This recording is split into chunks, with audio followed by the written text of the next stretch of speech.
आप सभी लोग जानते हैं कि 19 जून 2026 यानी शुक्रवार को पड़ रही है आषाढ़ मास की पंचमी तिथि। और दोस्तों ये वह तिथि है जो आषाढ़ मास में पड़ने वाली सबसे बड़ी तिथि है, क्योंकि ये शुक्रवार के दिन पड़ रही है और इसका बहुत ही बड़ा और विशेष महत्व होता है। पूज्य गुरु जी ने कहा है कि अगर कभी भी मौका लग जाए और आषाढ़ महीने की शुक्रवार पंचमी तिथि को पड़ जाए तो आप लोगों को 3 तुलसी पत्ते वाला उपाय तो अवश्य ही करना चाहिए। इन दोनों का संयोग बहुत ही कम आता है। इसी के साथ में गुरुजी ने अपनी शिव पुराण कथा में बताया है कि इस दिन आपको एक 3 तुलसी पत्ते वाला उपाय तो आपको अवश्य ही करना चाहिए, क्योंकि ऐसा दिन पूरे साल में सिर्फ एक ही बार आता है। और दोस्तों आप सभी लोग जानते हो कि शुक्रवार पंचमी तिथि का अगर सबसे बड़ा कोई उपाय है तो वो 3 तुलसी पत्ते वाला उपाय है। तो दोस्तों शुक्रवार पंचमी तिथि के दिन आप लोगों को इस 3 तुलसी पत्ते वाला उपाय को जरूर करना है। बहुत सारे लोग होंगे जिन लोगों ने इस उपाय को ना किया हो, मतलब पूरा साल निकल गया, उन्होंने किसी भी दिन इस 3 तुलसी पत्ते वाला उपाय को ना किया हो। पर दोस्तों आपके पास एक आखिरी मौका बचा हुआ है, जो कि 19 जून 2026 शुक्रवार पंचमी तिथि के दिन है स्विंगल। इस दिन आप लोगों को इस वाले उपाय को जरूर कर लेना है। भले ही आपने पूरे महीने भर इस उपाय को ना किया हो, पर अगर आपने इस आषाढ़ महीने के शुक्रवार पंचमी तिथि के दिन अगर इस वाले उपाय को कर लिया तो आपको इस उपाय को करने का वो फल मिलेगा जिसकी आपने कभी कल्पना भी नहीं करी होगी। इसीलिए आप लोग इस वाले उपाय को एक बार जरूर कर लेना है, ताकि आप लोगों के हाथ से ये मौका न जा सके और आपको इस उपाय को करने का फल मिल सके। दोस्तों यह उपाय पंडित जी ने अपनी अभी की ही श्री शिव महापुराण की कथा में बताया है जी। इस उपाय को आज हम आपको बहुत अच्छे से समझाने वाले हैं। इस वीडियो को देखने के बाद इस उपाय को समझने के लिए आपको कोई और वीडियो को देखने की जरूरत नहीं पड़ेगी।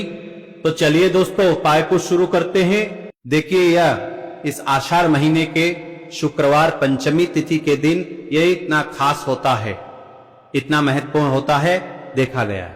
कभी कभी बड़े बड़े पूजा पाठ अनुष्ठान से जो मनोकामना पूर्ण नहीं होते, वह आषाढ़ महीने की शुक्रवार पंचमी तिथि के दिन एक छोटे से उपाय करने से ही आपकी मनोकामना पूर्ण हो जाती है।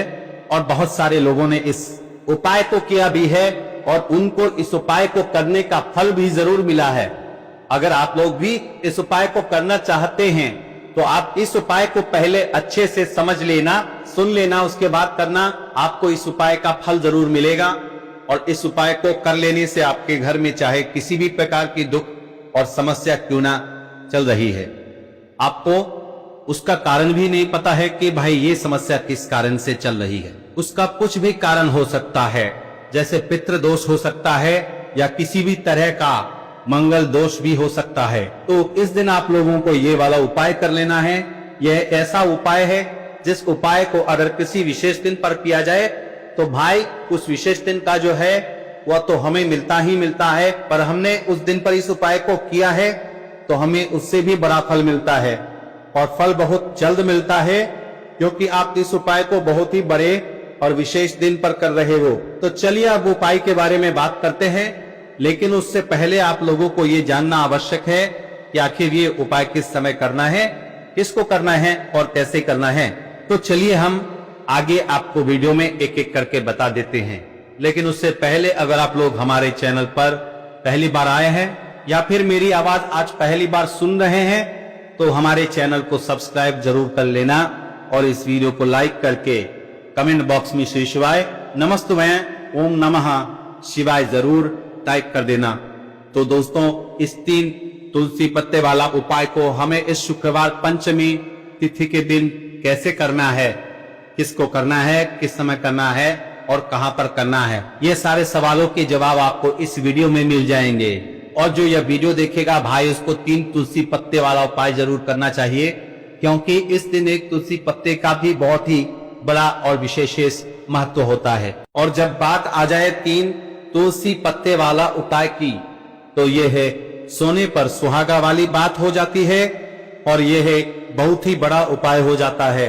इस शुक्रवार पंचमी तिथि का। तो अब दोस्तों इस 3 तुलसी पत्ते वाला उपाय को आखिर करना किसको है, सबसे पहले हम लोग वो बात जान लेते हैं। तो देखो, घर की जो बड़ी माताएं बहनें होती हैं, उन माताओं बहनों में से कोई भी एक बड़ी माता बहन इस वाले उपाय को कर सकती है। और दोस्तों, अगर आप चाहे तो अपने घर में से सभी सदस्यों को भी इस उपाय को करवा सकते हैं।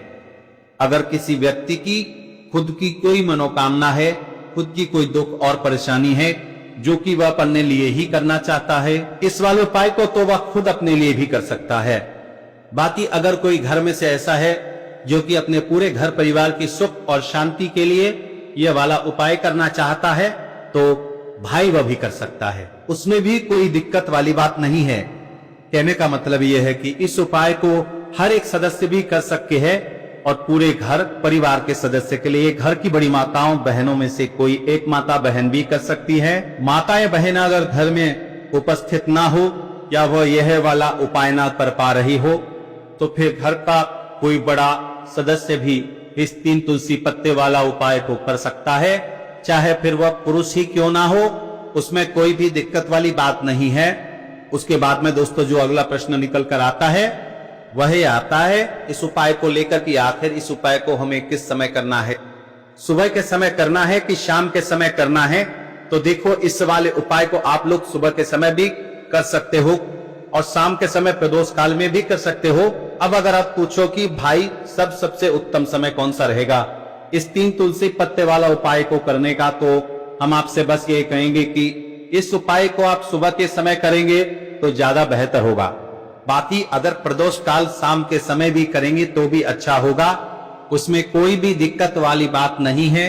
तो अब दोस्तों जो अगली सबसे बड़ी और महत्वपूर्ण बात आती है वो यह आती है कि सुबह अगर हम उपाय को करेंगे तो हमें कितने बजे से लेकर कितने बजे तक के बीच में करना है, और शाम के समय प्रदोष काल में करेंगे तो हमें कितने बजे से लेकर कितने बजे के बीच में करना है।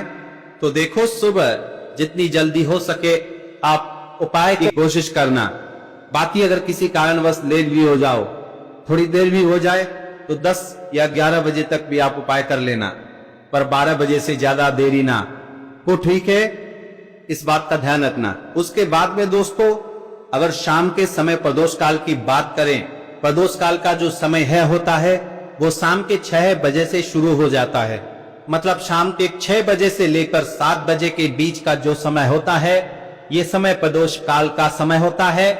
तो आप इस उपाय को 7 या 8 बजे के बीच में भी कर सकते हो। मतलब शाम के 6 बजे से रात 8 बजे के बीच में आप कभी भी इस वाले उपाय को कर सकते हो, उसमें कोई भी दिक्कत वाली बात नहीं है। तो चलिए दोस्तों जान लेते हैं सबसे पहले उपाय के बारे में, जो कि है तुलसी जी के पत्तों का बहुत ही चमत्कारिक उपाय। देखिए, हम सभी के घरों में माता तुलसी का पौधा अवश्य ही होता है। तो देखिए, हमें तुलसी जी के पौधे से सबसे पहले तो 3 पत्ते तोड़ने हैं। तो देखिए, तुलसी जी के आपको 3 पत्ते तोड़ लेने हैं, और इन तुलसी जी के पत्तों को तोड़ने के बाद आपको एक चुटकी हल्दी भी अपने साथ में लेनी है। हल्दी के अंदर आपको जल मिलाकर के पेस्ट के रूप में तैयार करना है, और इसी के साथ में आपको एक दीपक भी लेना होगा। दीपक आप मिट्टी का भी ले सकते हैं, आटे का भी ले सकते हैं, और इस दीपक में आपको शुद्ध घी डाल के इसमें आपको लंबी रुकी बाती का प्रयोग करना है।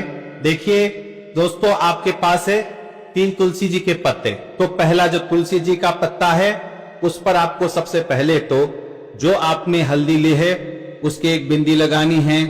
और पहला जो तुलसी जी का पत्ता है, आपके घर में भगवान विष्णु का चाहे कोई सा भी स्वरूप हो, चाहे लड्डू को गोपाल जी का स्वरूप हो या फिर भगवान कृष्ण की आपके मंदिर में प्रतिमा